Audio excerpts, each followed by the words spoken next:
Hello, it's Terry again over on, I call it Mount Baldy. We're a little village, fishing village back on the kind of north side of the island, I believe. So it's one of my little favorite places to stop. So it's about a 3 to 5 mile road trail / trail around the island.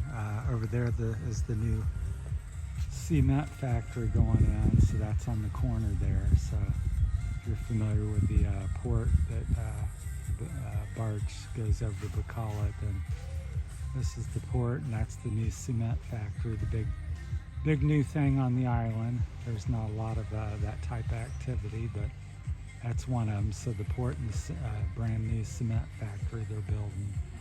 So we'll show you that. We'll go up on top of that cliff over there after a bit. So yeah, one of my favorite little things. We're about 20 minutes from the house, 30 minutes maybe from San Fernando. So it's pretty peaceful.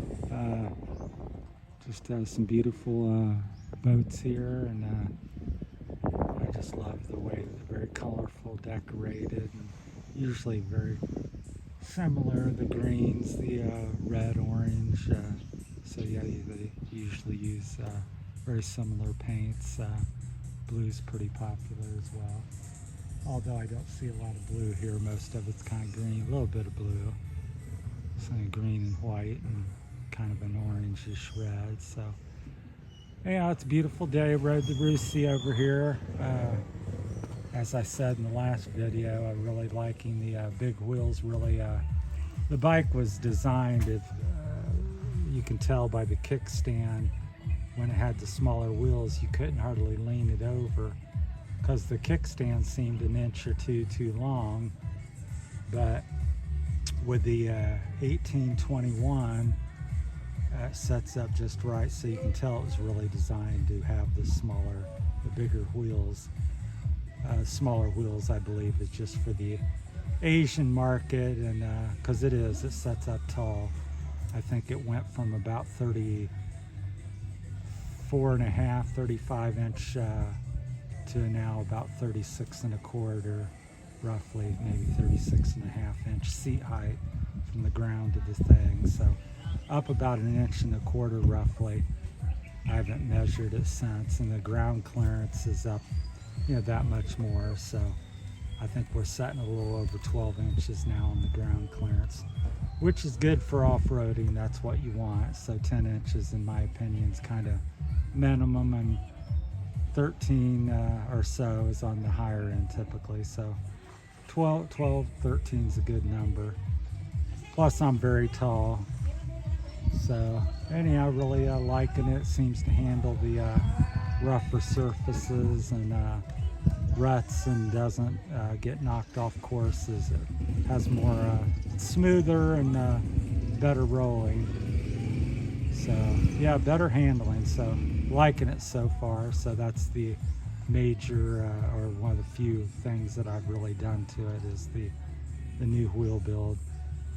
If you ever, if anybody out there ever has any comments or questions, feel free. I'm looking to do some performance modifications to the suspension, make it smoother, set up higher in the travel.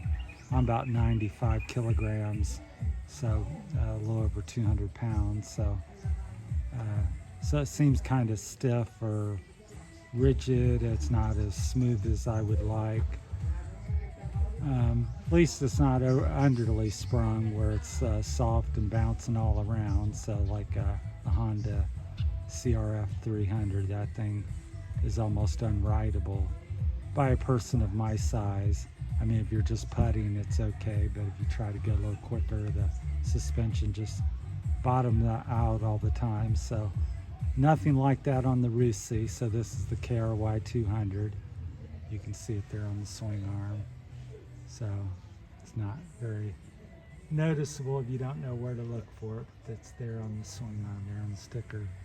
I don't think it does say it on the back too a little bit, but I would think they'd have that in bigger, bolder letters, but not so. So just a couple little things, and here's a little indicator on the fender. says 200. So yeah, I think they did a nice job with the styling. It's very modern looking bike. The headlight looks modern. The fenders back and front. Really, if you just glanced at it and wasn't thinking, you might think KTM. So that's what they kind of tried to mimic it after. So anyhow, I think they did a good job. It's got Kickstarter, electric start as well. Air cooled, very simple. Very nice bike for the money. So I think I paid 70,000 pesos, and I put another 10,000 into the wheels, tires, and tubes, getting them redone to the bigger ones. So I got about 80,000 pesos, which is approximately maybe $1,600 in it. So for a brand new motorcycle, I think that's pretty not bad. So looking to do something with the clutch, improve the cable, or so if anybody's got tips